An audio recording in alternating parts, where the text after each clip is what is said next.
Hello friends, मेरा नाम सौरभ। आज का जो इम्पोर्टेंट न्यूज है और एडिटोरियल है मैं उसको डिस्कस करूंगा। ये सभी न्यूज़पेपर्स का एक कलेक्शन है। इसमें जो हिंदी के इम्पोर्टेंट न्यूज़पेपर्स हैं जैसे दैनिक भास्कर, दैनिक जागरण, बिजनेस स्टैंडर्ड सभी हैं। कुछ इम्पोर्टेंट 3-4 टॉपिक है, छोटा सा वीडियो होगा और आप इसको समझिए कि इसको कैसे। बेसिकली मेरा मकसद न्यूज बताना नहीं है, मेरा जो सबसे इम्पोर्टेंट टारगेट ये है कि आपको ये बताना है कि इस न्यूज को आप यूज कैसे करेंगे अपने जीएस के पेपर में, और प्रीलिम्स या मेंस दोनों में इसको कैसे यूज करेंगे। ठीक है, तो एक पहला अच्छा आर्टिकल है जो इस समय सबसे इम्पोर्टेंट है, सिक्किम की विभीषिका। जो सिक्किम में जो अभी क्लाउड बस्टिंग हुआ और जो तीस्ता नदी में जो बाढ़ आया है, और एक ये बहुत इम्पोर्टेंट है, इसको समझना पड़ेगा कि अभी अगर आप देखिए तो ये जो जो पूरा हिमालयन रीजन है, इस बार उत्तराखंड, हिमाचल और अब सिक्किम, इन सभी में आप देखेंगे तो एक मतलब बाढ़ आना, क्लाउड बस्टिंग, बांधों का टूटना एक नॉर्मल घटना इस बार हो गई। ठीक है, शिमला जैसे शहर में भी काफी इसका प्रभाव देखा गया। तो ऐसा क्यों हो रहा है, इसको आपको समझना पड़ेगा। क्या ये नेचुरल है या मैन मेड है?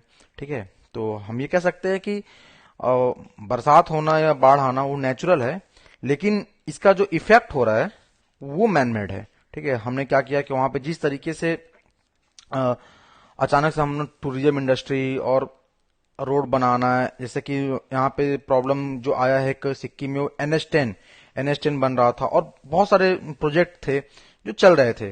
तो इन प्रोजेक्ट का शायद प्रॉपर जो इन्वायरमेंट असेसमेंट होना चाहिए था वो नहीं हो पाया। ठीक है, तो एक तरीके से जितनी भी डिजास्टर हैं वो हमें कुछ न कुछ एक सीख भी देते हैं कि हमें फ्यूचर में कैसा अपना प्लानिंग करना चाहिए।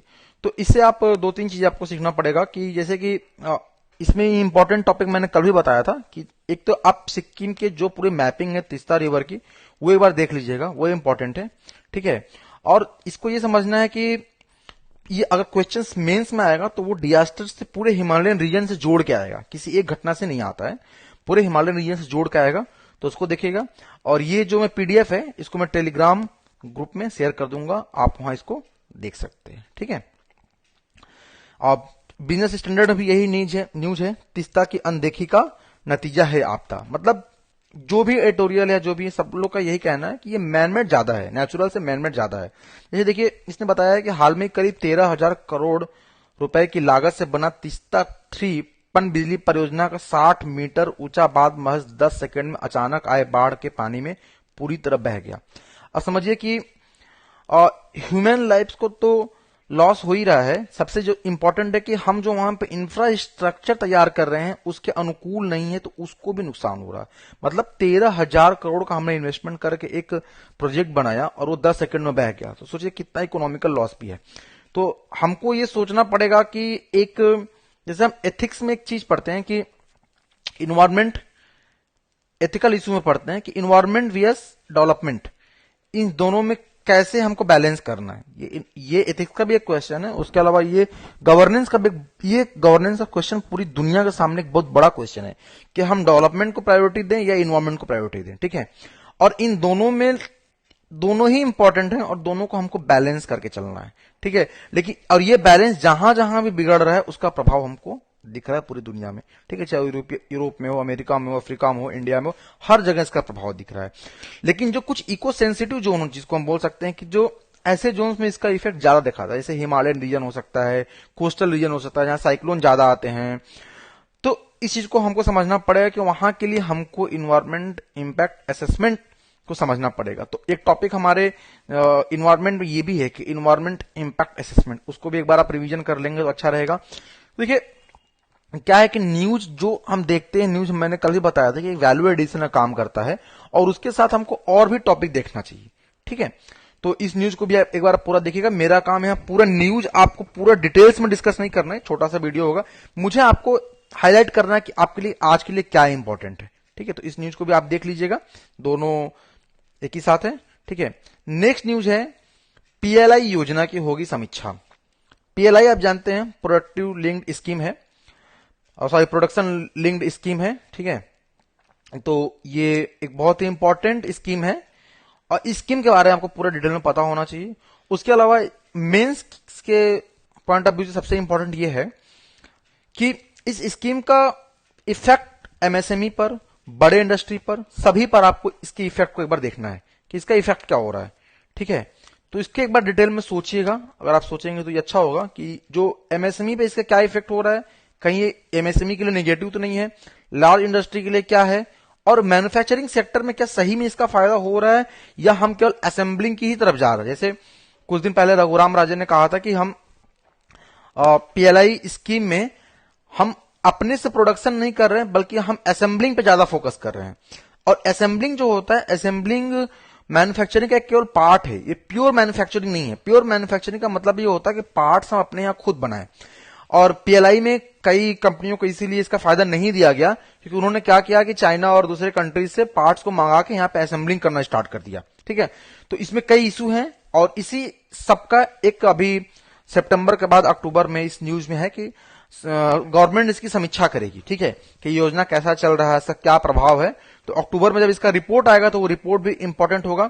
उसके अलावा आप एक चीज जानिएगा, प्रीलिम्स के पॉइंट ऑफ व्यू से देखिएगा कि ये इसको जो मॉनिटरिंग करता है वो है उद्योग संवर्धन और आंतरिक व्यापार विभाग, डीपीआईआईटी।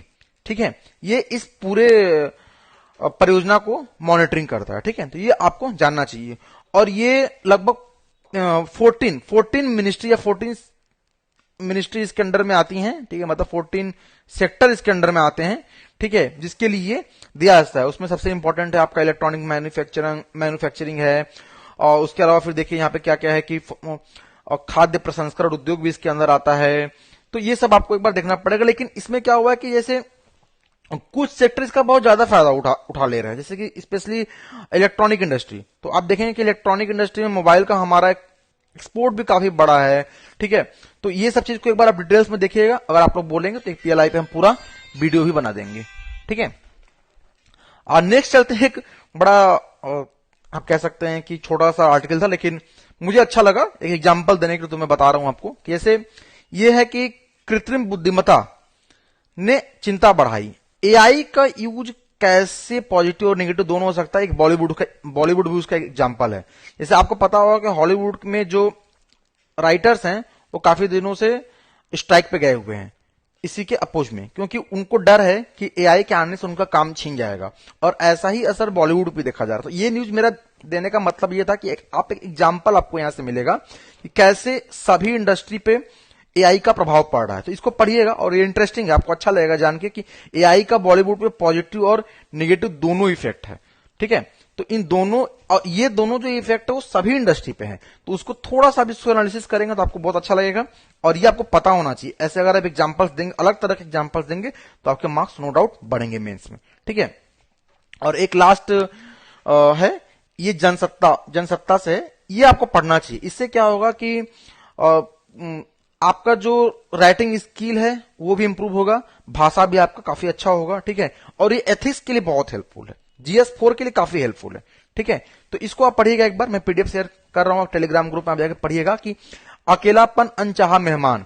ठीक है, इसमें एक एग्जांपल दिया है कि कैसे एक टोक्यो में लेडी अपने अकेलापन से दूर होने के लिए 270 बार इमरजेंसी सर्विस को कॉल करती है और बार बार अस्पताल में जाके एडमिट होती है ताकि उससे कोई बातचीत करे। ठीक है, दुनिया में किस तरीके से, और ध्यान रखिएगा ये समस्या दुनिया में बढ़ रही है और स्पेशली बुजुर्गों के साथ ये समस्या बहुत बढ़ रही है क्योंकि उनको देखने वाला कोई नहीं है। और जापान, जहां पे लगभग 12.5 करोड़ पॉपुलेशन में 5 करोड़ जो ओल्ड एज पॉपुलेशन है, ठीक है, और ये अकेले अपना जीवन गुजार रहे हैं। तो किस तरीके, और यही प्रॉब्लम आने वाले फ्यूचर में इंडिया के साथ भी हो सकता है। चाइना अभी झेलना स्टार्ट कर चुका है, इंडिया के साथ भी होगा। तो इसके साथ आप, इस टॉपिक के साथ आप ओल्ड एज प्रॉब्लम, जो एक आजकल इंपॉर्टेंट टॉपिक है, पूछता है, मेंस में भी पूछता है, और इस क्या क्या इनके लिए योजनाएं स्टार्ट हुई हैं, ठीक है, सरकार की तरफ से, आप वो कमेंट बॉक्स में अगर बताएंगे तो अच्छा लगेगा। ये प्री के लिए इंपॉर्टेंट है, ये योजनाएं इसके प्री के लिए इंपॉर्टेंट है, ये आपको पता होना चाहिए। इसके अलावा इन योजनाओं का अगर पता रहेगा तो आप, अगर ऐसा कोई क्वेश्चन मेंस में आएगा तो आप उसको अच्छे से लिख सकते हैं। ठीक है, तो मैं वीडियो यही खत्म करता हूं। अगर मुझे टाइम मिलता है तो मैं एक छोटा वीडियो आप लोग के लिए प्री के लिए बनाऊंगा कि प्री के लिए आप जीएस और सीसैट के लिए क्या स्ट्रेटजी बना सकते हैं। छोटा सा वीडियो होगा, केवल मैं स्ट्रेटजी बताऊंगा। ठीक है, थैंक यू।